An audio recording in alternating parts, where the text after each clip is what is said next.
अभी भी भारतवर्ष में सावित्रीबाई फुले कौन है ये नहीं जानते।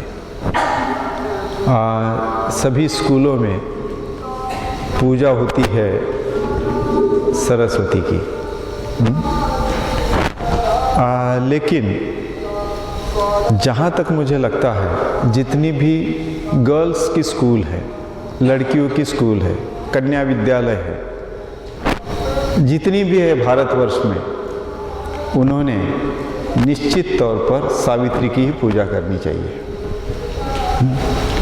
किसी भी देवी देवता की या सरस्वती की या इसकी पूजा करने के बजाय उनके लिए ज़्यादा उचित होगा कि वो सावित्री की ही पूजा करें, क्योंकि सावित्री के वजह से ही इस देश में जो कुछ भी आज लड़कियां पढ़ रही है वो उन्हीं की देन है।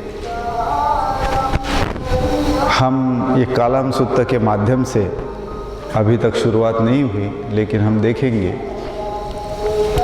कि बुद्ध ने किस तरह से मन को स्वतंत्र करने का, और परंपरा से कुछ गलत चल रहा है तो परंपरा से जो गलत चल रहा है उसको निरस्त करने के लिए,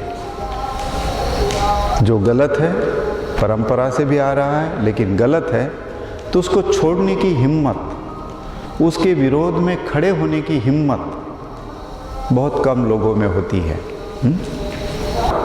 यदि हम सावित्री की बात करें आज से 100 साल से भी ज़्यादा, उस वक्त की बात करें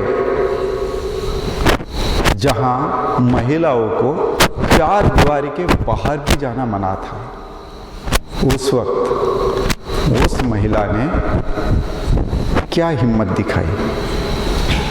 पति का एनकरेजमेंट भले ही हो, लेकिन उसको स्वयं घर के बाहर जाना है, घर के बाहर जाकर स्कूल चलाना है, लड़कियों को पढ़ाना है, जो वेदों में मान्य नहीं है, जो हिंदू धर्म में मान्य नहीं है, जो ग्रंथों में मान्य नहीं है, जो परंपरा में मान्य नहीं है।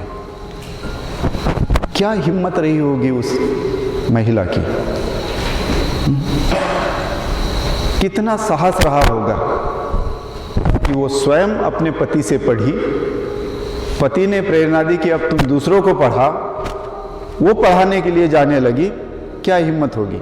लोग गालियां देते थे, तरह तरह की निंदा करते थे, तरह तरह से उसको परेशान करते थे, उतने से भी नहीं हुआ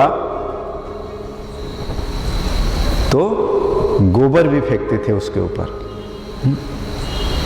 गोबर से साड़ी गंदी हो जाए तो दूसरी साड़ी वो साथ में लेके जाती थी कि लोगों ने थी गोबर फेंक दिया, गंदगी फेंक दी मेरे बदन पर, तो मैं साड़ी बदलूंगी। लेकिन उसने अपना हौसला नहीं तोड़ा। तो मैं जब देखता हूं कि 8 महीने ऐसे वर्तमान स्थिति में आप लोग रहते हैं, यहां से प्रभावित होते हैं, नए विचार करके जाते हैं, और अपने परिवेश में जाने के बाद, अपने समाज में जाने के बाद, अपने माता पिता के साथ आप कैसे सरेंडर हो जाते हैं। उस तुलना में वो महिला और उस वक्त का 100 साल के पहले का वो बात क्या होगी। इसलिए वो महिला हम सभी के लिए पूजनीय है, और विशेष तौर पर महिलाओं के लिए तो सबसे ज़्यादा पूजनीय है। कि मैं तो हमेशा कहता हूँ कि इस देश के सारे महिलाओं ने सबसे पहले सुबह उठते से ही, वो कौन से भी समाज की हो, कौन से भी धर्म की हो, सुबह उठते से ही उसका पहला काम है सावित्री का नाम लेना, बाबा साहब का नाम लेना।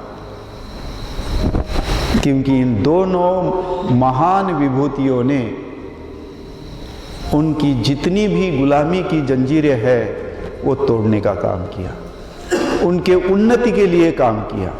नहीं तो आप आज यहाँ नहीं बैठ पाती, आप, असंभव है। आज कोई भारत की महिला पंतप्रधान नहीं बनती, राष्ट्रपति नहीं बनती, कुछ नहीं होती, इम्पॉसिबल। आज भी हिंदू धर्म की ग्रंथ वही बात बताते हैं, ऐसा नहीं होगा। इन सारी बातों को ध्यान में रखते हुए सावित्रीबाई फुले ने क्या साहस दिखाया, क्या काम किया, वो हम समझ सकते हैं, एक कल्पना कर सकते हैं कि कितना साहस होगा उनमें, एक कल्पना कर सकते हैं किस ध्येय से प्रेरित होकर उसने काम किया होगा। और शुरू में ब्राह्मण महिला तो पढ़ने के लिए नहीं आई, मातंग महिलाओं को पढ़ाया उसने। जो भी मिला 3 या 4 लड़कियों से उसने शुरू किया, जो भी मिला। आज भी वो स्कूल है, हम बड़े बड़े जीर्णोद्धार कर रहे हैं, लेकिन महाराष्ट्र शासन आज भी उस स्कूल का प्रोग्रेसिव स्टेट कहलाता है, लेकिन आज भी उस स्कूल का जीर्णोद्धार या स्मारक करके उसको डेवलप नहीं किया। पुणे में है वो स्कूल, अभी भी वो है। हा? क्योंकि यदि हमारी विचारधारा ही अलग होगी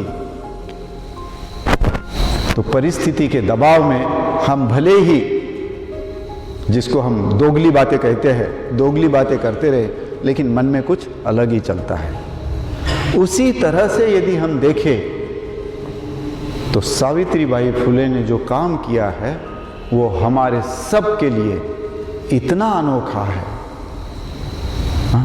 जो हमें असंभव सा लगता है। आज भी लड़कियां देखो, नहीं पढ़ाते माँ बाप, पढ़ लिख कर क्या करना है बोलते,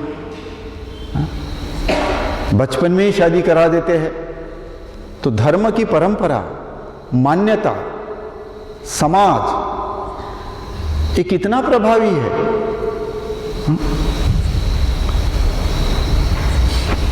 यहां से पढ़ा लिखा व्यक्ति भी, भाई भी अपने अनपढ़ बाप को मनाही नहीं कर सकता कि मेरे बहन की शादी अभी मत करो, उसको पढ़ने दो, उसको पढ़ने की इच्छा है, नहीं विरोध कर पाता।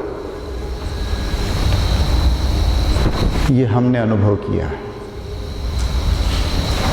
तो ये सारी बातों के बीच में हम इस विभूति को जानने की कोशिश करें, वह उनका अत्यंत प्रमुख काम रहा।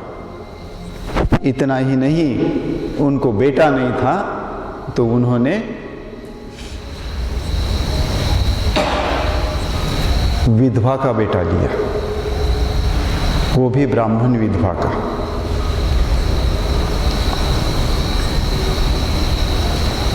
ये भी कमाल की बात है।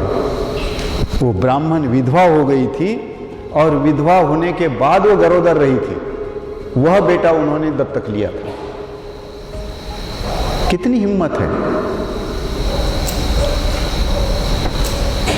कितनी स्थिति है, कितना क्रांतिकारी विचार है।